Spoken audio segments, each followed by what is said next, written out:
going to share my screen. I'll share my screen and then we'll be able to get started here.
Okay, that's enough of that.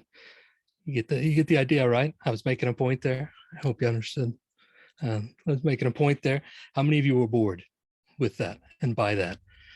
How many of you couldn't wait to stop reading everything and just yeah? So yeah, there was no audio, there was no video, there was no anything, right, except the text.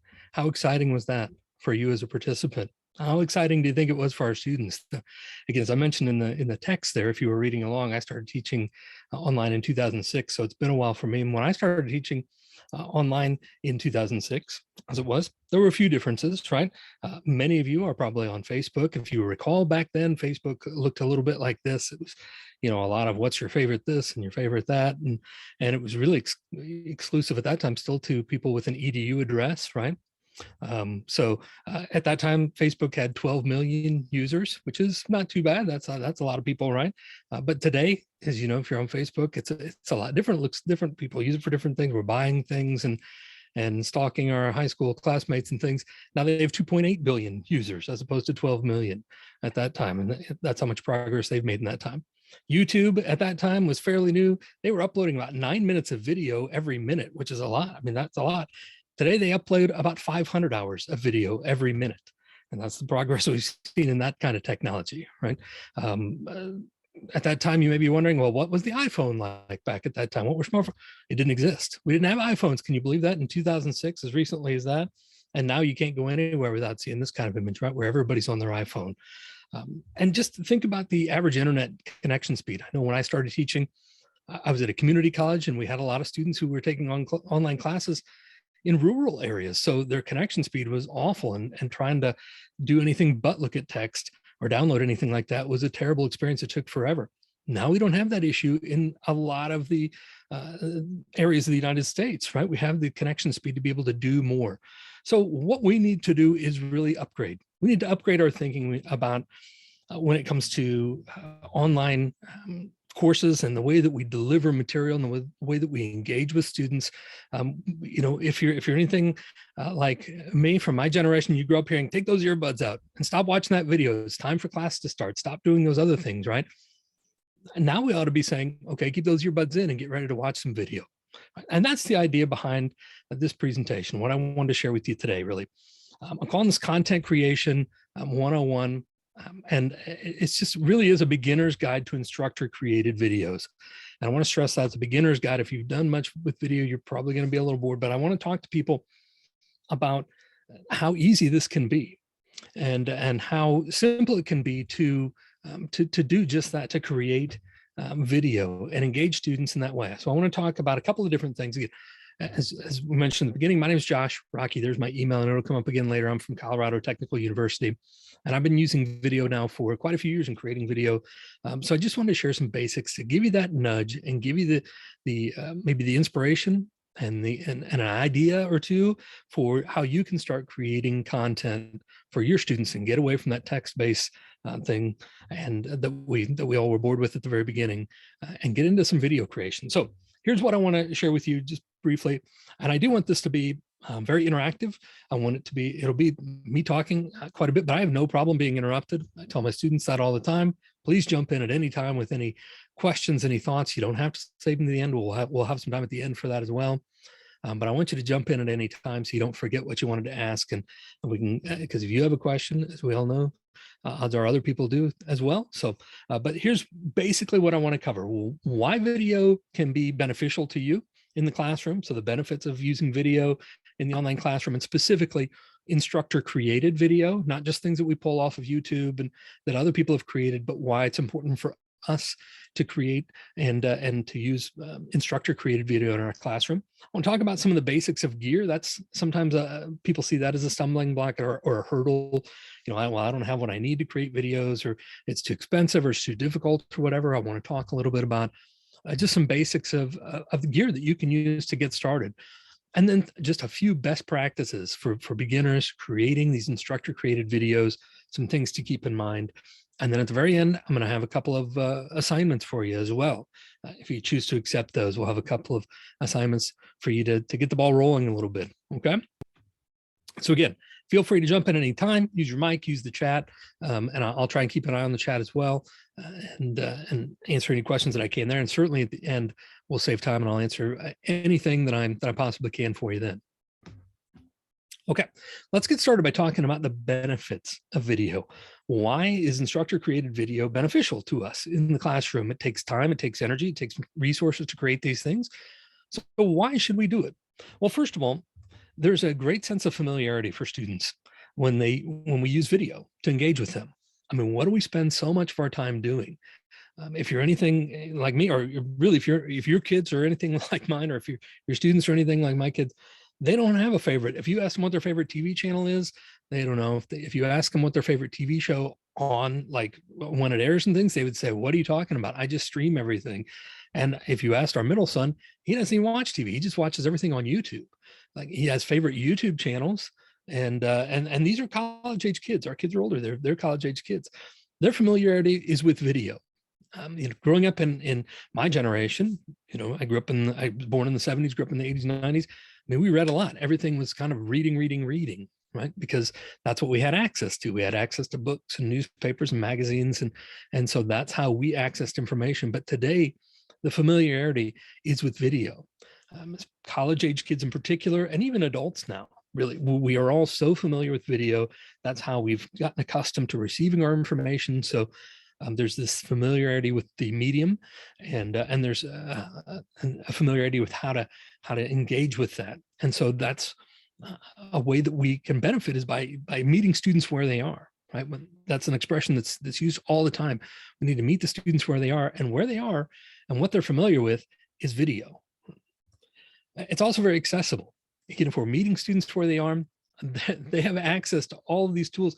I mean, we all have multiple devices, I would imagine, right? Most students are going to have access to video through multiple devices, through phones, through computers, through their video game systems. They're going to be able to access video. So they're going to have greater accessibility to the content than they would have before when we use video. So in fact, the study showed that the percentage of internet users age 16 to 64 who consume these different types of content each month, 90% of internet users between the ages of 16 and 64 watch online videos.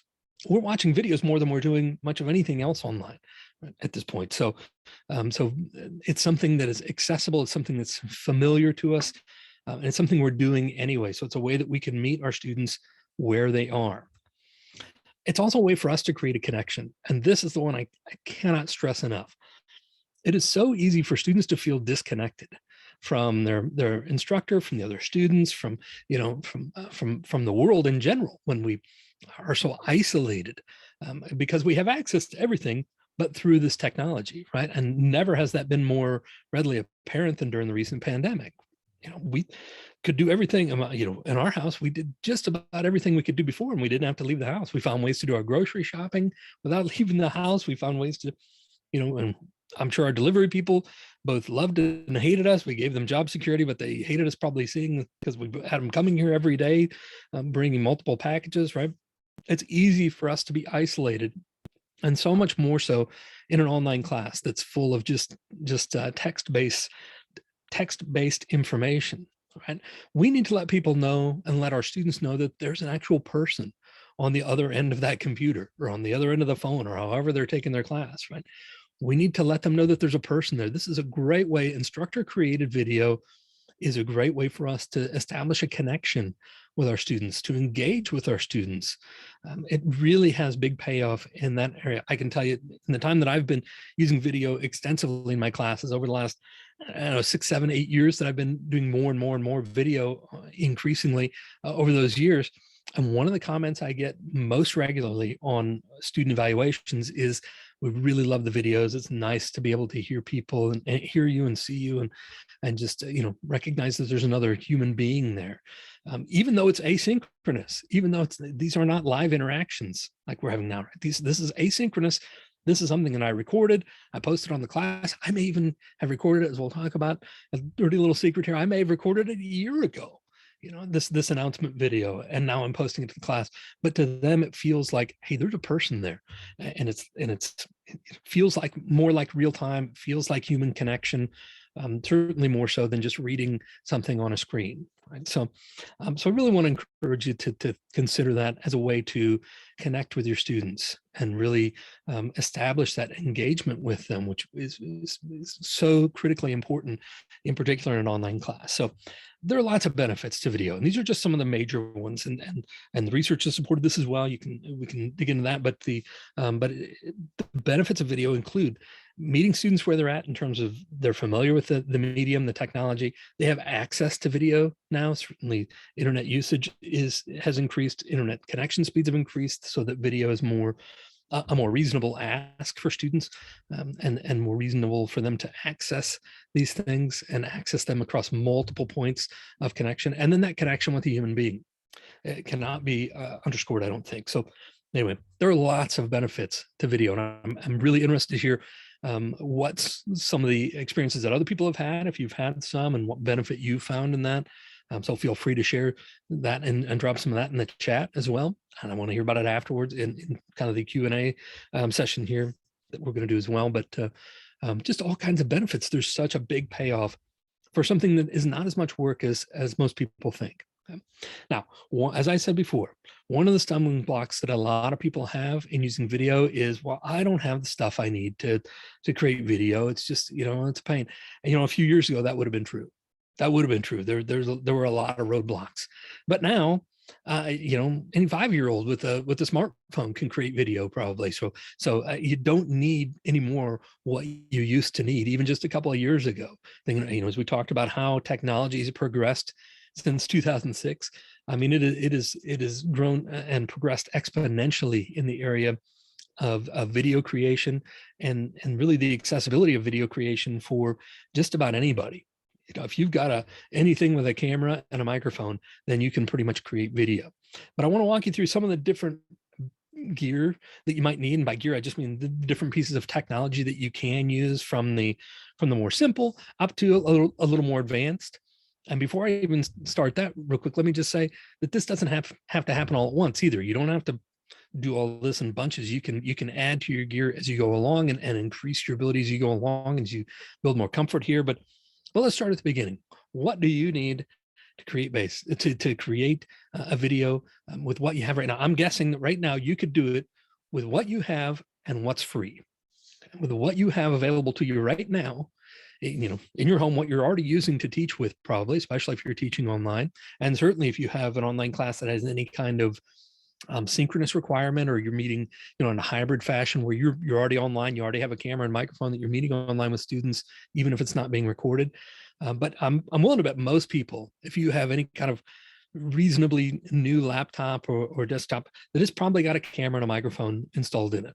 right? So you can use to start creating videos and have a great impact with what you have now and what's for free, what you have for free there. So like I said, if you have a laptop that's in, any kind of new, it's probably got a built-in camera, a webcam, and certainly it has a microphone. Just about every computer has a microphone in it anymore. So, and if you have a desktop, you maybe have it came with a webcam that you can mount on there or something. But if not, and even if you just have a smartphone, that's a way that you can most smartphones anymore have better cameras on them than film crews did 10 years ago.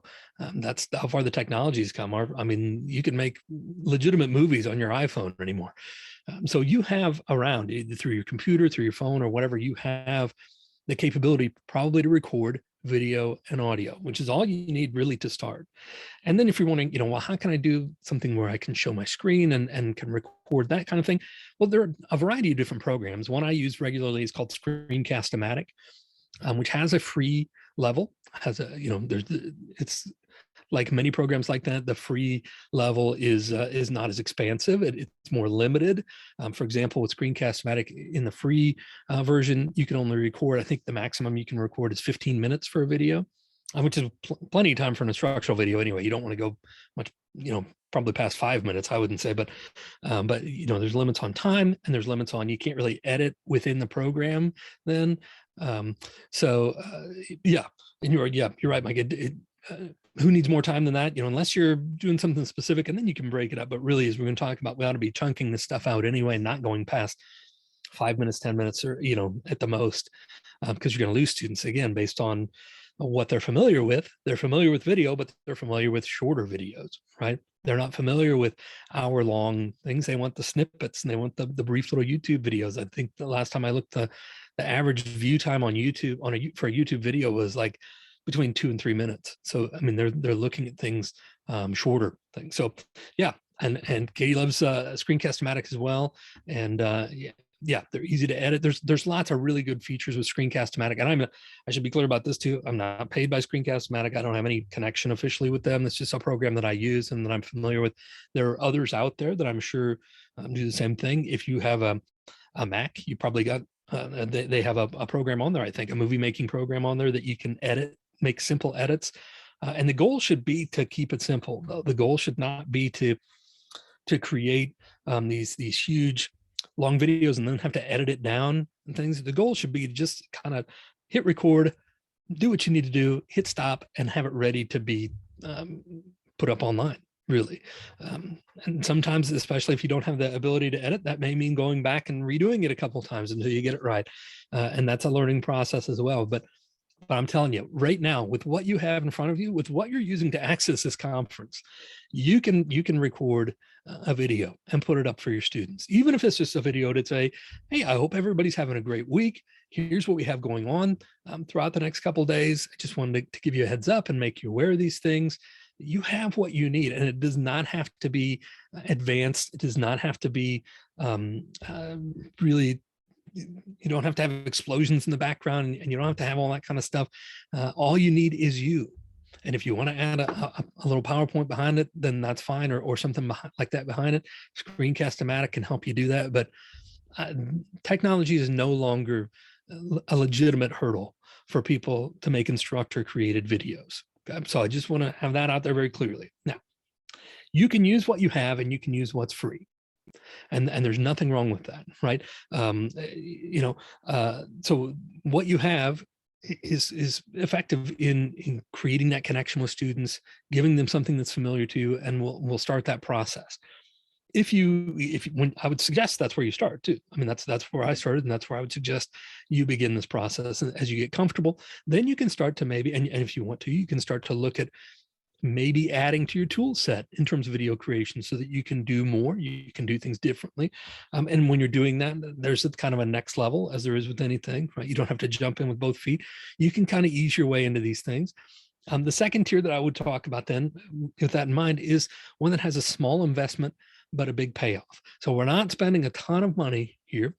We're going to keep our investment kind of lower on the cost. Now, money is money, and I appreciate that. I don't expect any of us, here, if you're an educator, you're not probably raking it in, I wouldn't imagine, right? We're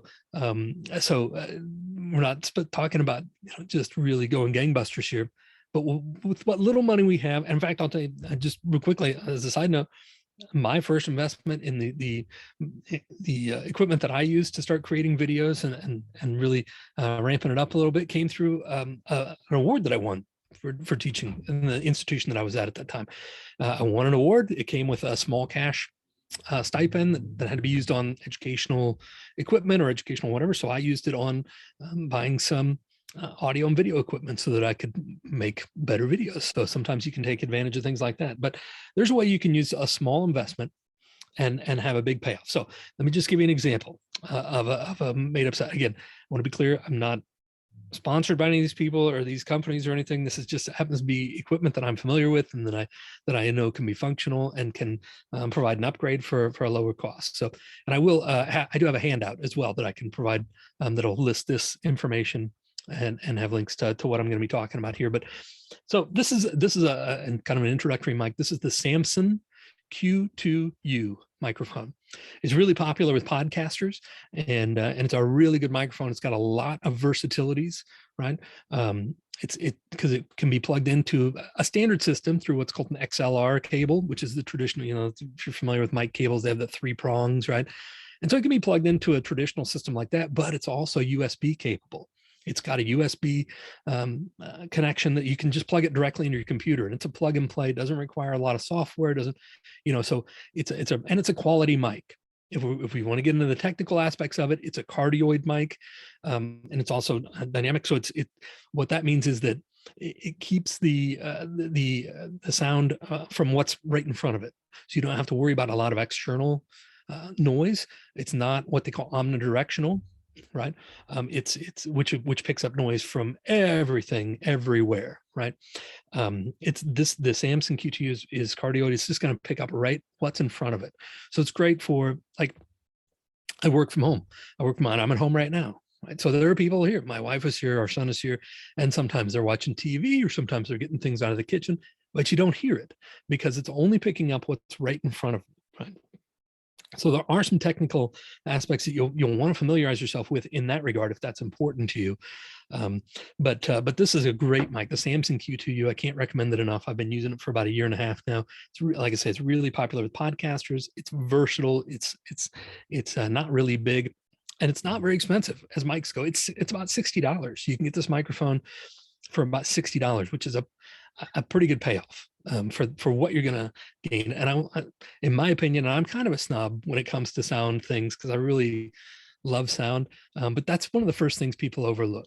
People go out and get these really, really fancy cameras and spend a lot of money on cameras, and then they just sound all crackly and fizzy and just, because they don't invest anything in sound. You can make the biggest improvement, I think, in your videos, because whatever camera you have is probably going to be okay. It's going to be all right. And but you can make a huge improvement in sound by cleaning up that sound and just getting a decent microphone like the Samson. And it really is a great microphone. I'm really, really impressed with it, and have been for a while. So okay. You can start with $60 for the Samson Q2U, and if you're only going to do one thing, that would be my suggestion. You get a good microphone. If you want to invest in another camera, you can upgrade a little bit. This is the kind of the standard. This is the Logitech C920, C920S, I think, is this model. But so it's an HD webcam that you can get, and Logitech makes good webcams. I've been pleased with those as well. Again, there are other webcams that are great, so I'm not trying to sell you on anything. I don't have any connection to that, but it's a good camera, and we'll upgrade your video from probably what you're going to have in your laptop, especially if it's a little older, if your camera's a little older. This can be a nice upgrade, and it's about $60 as well. So with a fairly reasonable price tag on it, you can do that. And then if you really want to go big, Screencast-O-Matic does have a paid setting. They have the what they call deluxe, I think, the deluxe level that you can get, and it's actually, I'm sorry, this is out of date. It's about $30 a year now. Sorry, I think it's $27 a year. When I first put this in, I did this presentation for my own school a while ago, but it was $20. But now I think it's $30 for the year. but that adds a lot of features to Screencast-O-Matic that you don't have otherwise. It adds the ability to edit once you've recorded. It takes away the time thing, which again isn't that big a deal, but you can edit. Now you can drop in, if you're using a green screen, you can drop in images. There are just lots of different aspects that it adds, and for that price tag, even at $30 a year, I think it's really worth it if you're going to be doing much of this at all. So this is kind of an easy first level, and it's fairly user friendly. So it's a good first level video editing, video production type outlet and program free to use. So so I'm trying to watch the chat as well. So lighting is another thing. Yeah. So yeah, I will have some recommendations. I'll get to those in just a sec. I'll tell you what I'm using right now, actually, in just a second here, and I'll show you my setup. But yeah, lighting can be an issue, and it's been the next thing. You know, I said if you're going to do one thing to improve your videos, it'd be improve the sound, get a decent mic like the Samson Q2U for $60 and improve your sound. If you're going to do a second thing, then yeah, maybe start looking at the lighting, because it can be a real issue for people. And it has been for me for quite a while, until just recently. And I did upgrade that part of my setup here. And I had a light with a little ring light. I had a camera actually with a little ring light on it. And that's what I used for a long time. And it did all right. But honestly, I'm in an area of my house. My office is an area where the sun is just really weird at different times of the year. So there are times when if I had a morning meeting, it would be fine. But if I had a meeting in the afternoon, then this half of my face would look like I was, part on the dark side of the moon, and then standing, right on the line where part was really well lit and the other was completely dark. And so there was an issue. But yeah, we can talk lighting here in just a second. And I didn't include this because it is something when you get to that next level that you may want to think about if you're going to be doing some more things with this. But even just to get started, these are where I would start. For a small investment, again, you're looking here about $135, $145, maybe at most $150 to upgrade. And I think you would see a big difference in the quality of your video. And so it would just be, it's going to sound better. It's going to be less grainy, and you're going to have the ability to add in editing so that it may make it a little quicker. If you mess up, you don't have to start all over again. You can go back and edit things more easily with this type of system. So for $150, you can upgrade in that way. Right. Once you get going, if you really decide you want to go big, there are obviously more and more levels of this, even instructionally, that you can get into for instructor-created videos. But you could go big, and by go big, I mean reasonably big. Again, on a faculty salary, go big for a faculty salary, right? So one of the things I've done is upgrade my camera. Now it's the Logitech. It looks very similar to the C920 that I showed you just a second ago, but this is the Logitech Brio. It's a 4K camera, so it's a little faster, a little process. The processing is a little faster, and does it improves the video quality, and it's a little more versatile in terms of the settings and things like that.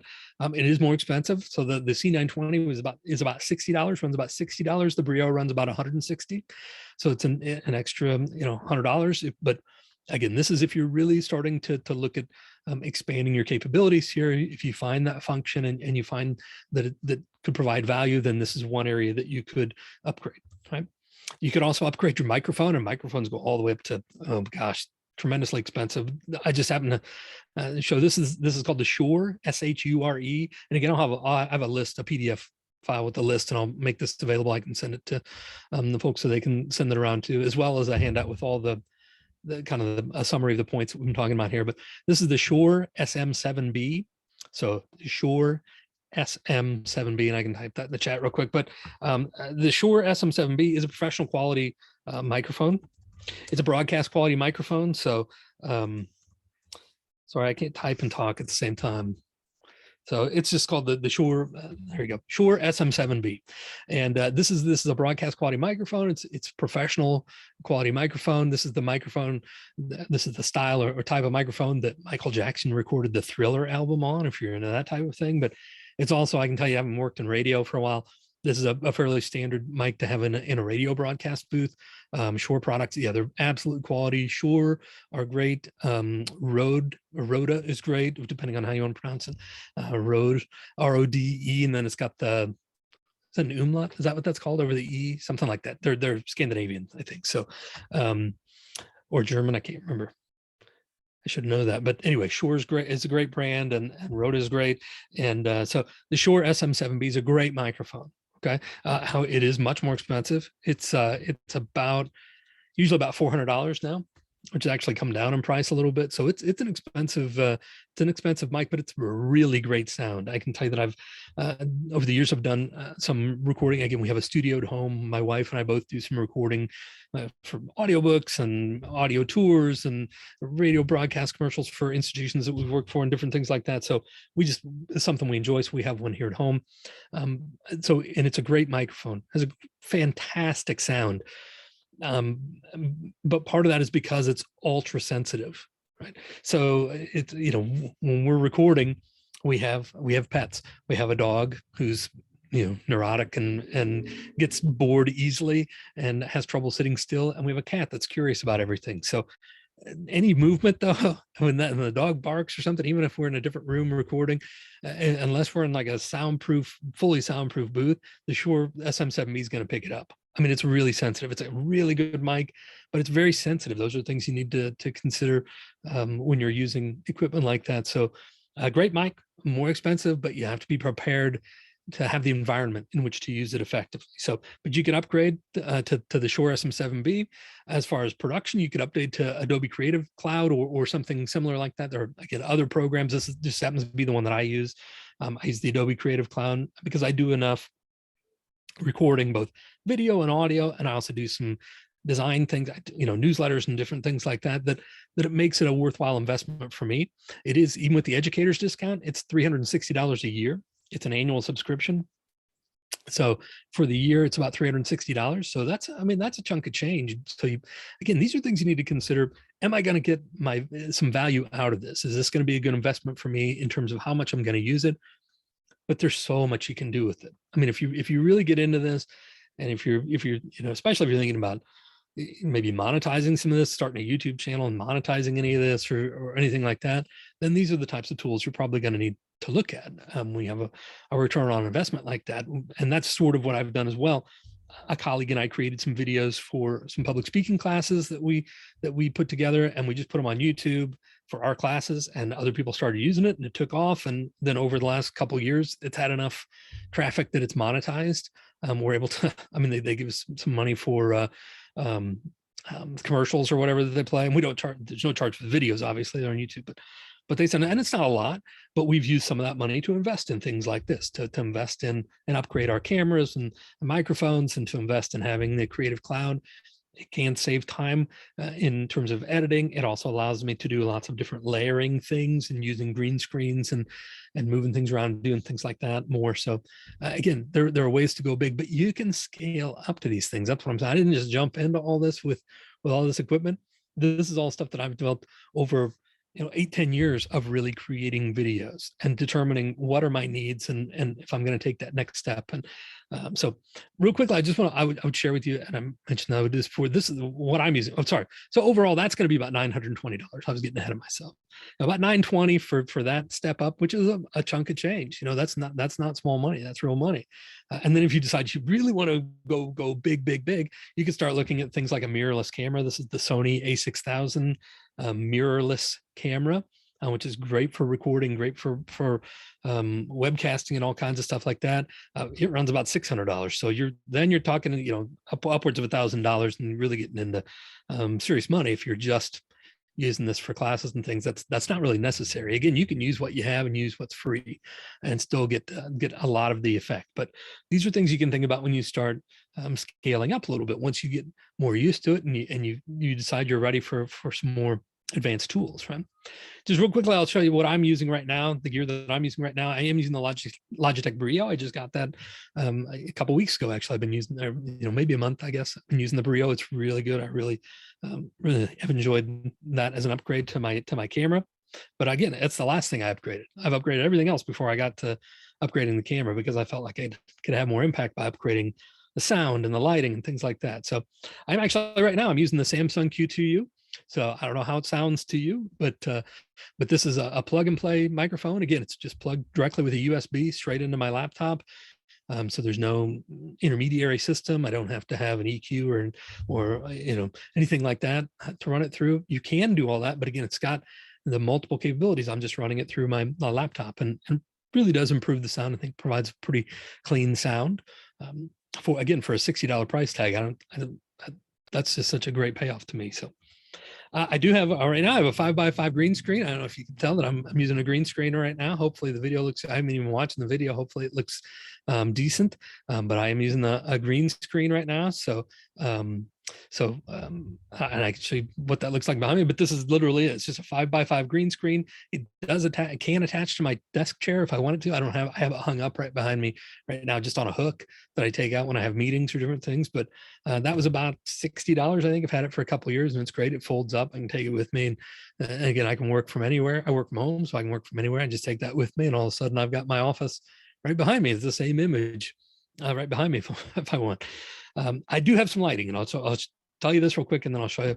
I have an LED key light, which is a key light just means your main light. It's the main light that's lighting me personally. And I have an LED key light. This one that I have is from Ulanzi. It's about $70. Just a desktop light that I have. Then I do have two smaller lights. These are actually lights that can go on your camera, for example, or it can go on a portable rig. They're about, I don't know, maybe 1.5 inches by 1.5 inches square. They're not very big. I have two of those, one on either side of me to light what we call the fill light and the backlight. So one of them is filling to keep the shadows down from behind me, that the key light creates those shadows. One of them is intended to help take care of that. The other is on the green screen so that it has a nice even color that makes it easier for that nice even green, and takes care of those shadows as well to keep it from the shadows from the different sunlight from doing much. So those lights are about I think they were $20 or $30 a piece. But they're multiple function for us. My wife does a lot of photography, so we can put them on her camera. And when I do some video, I have a rig for my camera, my phone actually, that I put my phone in, but it can have lighting and sound on it as well. Anyway, so it's multiple functionality for us, which again makes it, you got to consider what the investment's worth to you and whether you're going to get value out of it. I just got this live stream stand. It's also from Ulanzi, and it was $120, I think, but I got tired of having gear just stacked all around. This is great. I have it on the side of my desk, and I'll show you in just a second.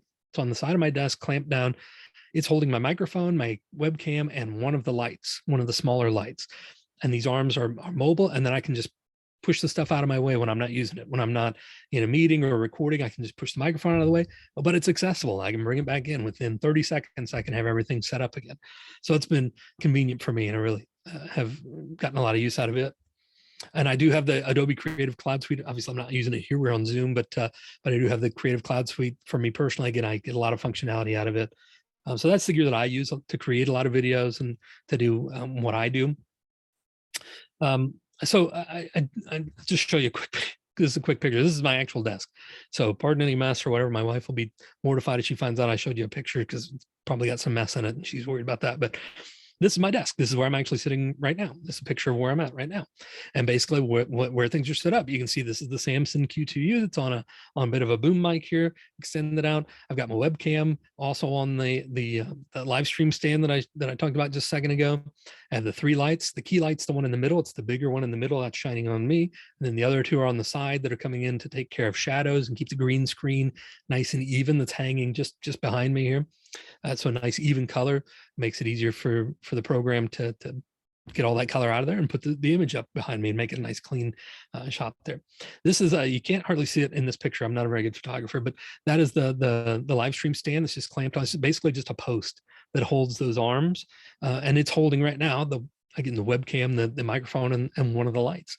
And I can just easily push these out of the way and move them around and put them back in a position as I need. So. But that's the basic setup that I have right now. And literally how I'm talking to you right now, what I'm using. Okay. Enough gear stuff. And I'm going to save some time. I promise I'm going to save some time. I'll answer any gear questions you have. When I talk about this stuff, there tends to be a lot of gear questions, and I'm happy to talk about that again. I'm not sponsored by anybody, and maybe I should contact them. I don't know. But this is just, so there's lots of things out there, and you have to find what works best for you and what's going to provide the best value for you. That's really important. Okay. I just, in the last few minutes here, I just want to share some best practices with you. Some things that I've learned the hard way along the road here that maybe can save you some time as you get going in recording some videos here and putting together some of your own instructor created videos. So first of all, I want to encourage you to keep it short. We talked about this a couple of times, and a couple of people in the chat have seconded this. And but sometimes less is more.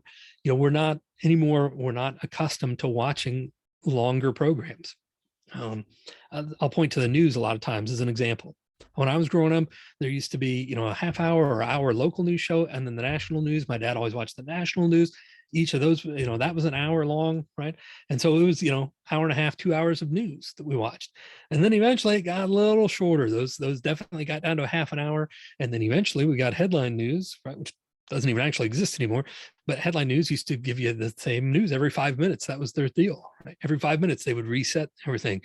And now, it's owned by CNN, and they've kind of taken that over. Now, not just CNN, but all the news programs kind of repeat things, but they don't run these longer programs really anymore. Everything is shortened up because our attention span has gotten shorter. And we could get into the theories to why in terms of communication. That's my background. I teach communication and a lot of media, but just the short version is, again, when I was growing up, and if you were my age or around that age, we grew up with books essentially. Right. And a book starts at the beginning and goes all the way through. We did have some funny choose your own adventure stories, right? But for the most part, we learned in a very linear fashion. You start at the beginning, you go all the way through to the end. That's how our brains operated. People growing up in the era of the web, though, and of the internet and the World Wide Web, have grown up with links. How often do you get sucked down one of these rabbit trails, right? When this happens to me all the time on YouTube. I'll get on to do something or look for something specific on YouTube. And then, 3 hours later, I've watched 150 movie trailers, and I found some old concert videos that I really want to, that they're pulled up for me because the algorithm keeps recommending things, right? So we're clicking all over the place. It's non-linear. We're all over the place. We're not used to these long form mediums anymore. Right. And that's not how people learn for the most part. And that's not what's going to keep their attention. So keep it short. Even if you have a lesson and you say, this is going to take me an hour to explain to students, and there's no way to shorten it up beyond that, I've got to have an hour to explain this. Well, don't do it all in an hour. You can't have an hour-long video. It just won't people aren't going to make it past the first 3 minutes. So break it up and make multiple videos and let people access it in their own time, in their own way, right? But instead of creating 1 hour-long video, create 10 or 15 shorter videos, quite frankly, the same content, but just breaking it up, chunk it up, right? We call chunking. I'm sure many of you are familiar with that idea, with chunking the material out instead of having it all be all at once, right? So keep it short, 3 to 5 minutes. That's probably about as long as you want to get if you can help it. For the most part, that's about if they really stretch it, that's about the attention span that you're going to get from students at any one point. Plus, people just have busy lives too. They don't want to spend an hour at once sitting down and watch something. They want to watch something for 5 minutes and then come back later and maybe watch some more of something else. Be visible. It's not comfortable a lot of times to be on camera. And it's not, I'm not exactly Brad Pitt, as I'm sure you can tell from my nice clear 4K camera now, right? But it's important, again, creating that human connection, that we be visible, that we be more than even just a voice. Even if you're just doing voiceover, that's a step up from just the text, but be visible. That really creates that important human connection and takes full advantage of the technology that we have such great access to anymore. And so be visible, get yourself on camera. Know your purpose. What is your purpose in this video, particularly for us as faculty? Are we seeking to lecture, for example? So if we're looking for lecture, it might be a little longer. But we might only get that one shot for maximum impact, right? Students probably aren't going to just come back over and over again to a lecture video. If we're lucky, they're going to watch it and then move on. So we've got to take advantage of that and know that we've got this one chance to really pull them in, keep their attention, and get that information to them. As opposed to if we're looking at more of a tutorial type thing, then it may have some rewatchability built in. Right? If we chunk things out, we segment it, or if we can provide in the menu, which is really easy to do in YouTube, if we can provide in the information ways to click to specific parts of that video, even so that students are coming back to watch. What was that specific thing? I do this all the time when I'm working on something around the house. I just recently replaced the heating element in our dryer, for example. And I found a YouTube video, right, that showed for our specific dryer how to do it. And there were times I'd watch the video once and then I would say, I can't remember how to do this part. So I would go back and watch that specific part. if we're doing a tutorial, we need to be prepared for that. We need to chunk it out in such a way that it makes it easy for people to access. And that way we really just need to understand what is our goal here? What is our end goal? And create a video that helps meet that goal and really sustains that. We want to set the tone. You don't want to be, Ben Stein from Ferris Bueller's Day Off, right? You don't want to be Bueller, to be, if you ought to be on camera and you ought to be on talking, but you also have to have some energy. Show them some energy and some enthusiasm. Presumably you teach in the subject area because you love it. Show them that you love it. Whatever you're talking about, show them that you love it. And if you don't love it, then show them anyway. Show them, because they're going to pick up on it. So you fake it till you make it, right? But show some enthusiasm, set the tone. Again, even if it's asynchronous, even if you're not live with the students, set that tone, let them know you're enthusiastic, because if you are not, then they're not going to be either. And they're not going to be interested. They're not going to hang with you, right? And then here's, one really big tip that I have for you: reuse, reduce, recycle, right? You want to keep that recycling theme in mind. One of the biggest mistakes I made when I first started using video a lot was I would create a video specifically and only usable for whatever specific situation that I was creating it for. I would create an assignment, or an announcement video, for example, and I would say a lot of dates. I would say a lot of dates and things like that, and that doesn't work, right? Because then I can't use it again. So you want to make something that is specific enough to be helpful for the course, but not so specific that you can't use it later on down the road if you need to, if that's at all possible. So keep that in mind as you're creating videos and doing that you want to be able to reuse these things as much as possible. So real quick to wrap up, what now? What should you be doing now? Well, you should just start. Don't put it off. Don't think about it. Just jump in here. And I've got a couple of ways you can do that. A couple of missions for you, should you choose to accept them. I want us to create a unit announcement video. Just 3 to 5 minutes, showing some highlights. And I've gotten down, my announcement videos now are about 60 seconds, just because that's what I think for an announcement video, that's what students will tolerate. So I just set the highlights, mention any trouble spots that students have a lot of times in that unit or whatever we're talking about. Follow those best practices that we just talked about, and then gather some feedback from people. See how it works. Was it effective? Was it functional? Do you need to do something differently, right? Whether or not you choose to do so from a harness like Tom Cruise here is up to you, but you can create that unit announcement video pretty quickly.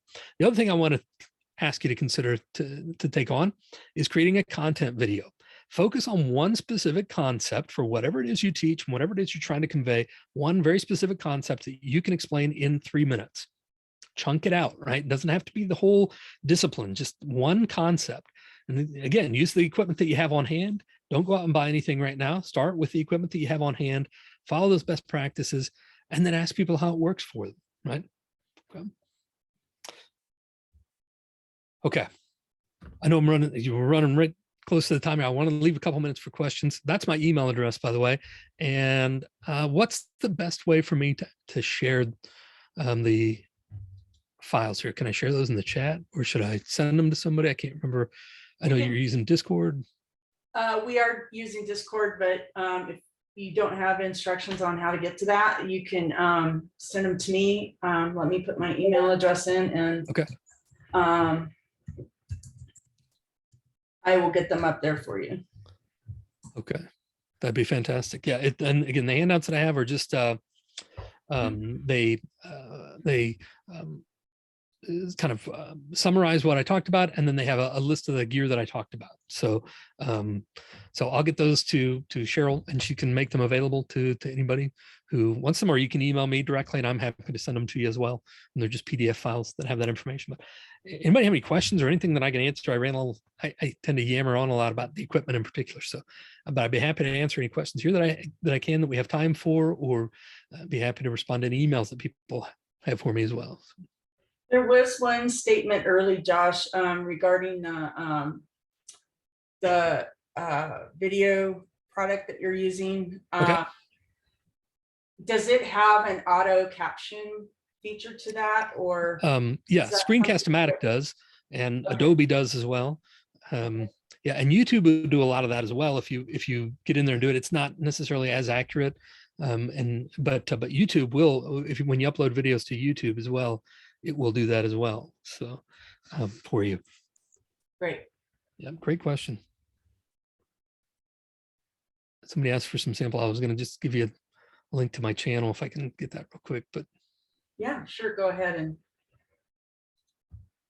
we've only got a couple more sessions this afternoon, so I'm not sure that they'll be using this account right away, but thank you so much for all these great tips. With all the video and Zoom sessions that we're doing these days, it's so helpful to know what even the experts are using and how much they are or are not spending. Yeah, I wouldn't call myself an expert. I'm Video. definitely an amateur, but I see. But I have enjoyed doing it, and so I mean that's and I do think scaling is important. So. Oh, I sent that as a direct message. Sorry. Melissa, thank you for sharing the Discord channel. Okay. Yeah, I'm not familiar with Discord. I'll try and figure out how to get them up there though, so I can do that. That is the link to my instructional YouTube page, the one that I use for my student videos and things. Okay. So that's my. Oh, and you'll see how amateur they are when you get in there. The second one is also, this is the one I mentioned that we created some videos with a colleague for public speaking. And so it's on a different YouTube channel.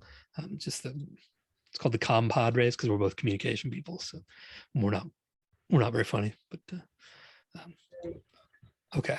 Yes. Thank you very much. Give me those slides. I'll make sure they get up there too. Okay. Absolutely. All right. I can do that. And I just loaded up the Discord channel. I'll see if I can post those that information there as well, but I'll email it to you as well, Cheryl. So so we do have 2 more sessions this afternoon. We hope that everybody can hang out for a little bit more time. One's at 2 o'clock and then the final one is at 4 o'clock. So enjoy your weekend if we don't see you, and thank you so much. Thanks, Josh. Thank you, everybody. Have a great day. Bye.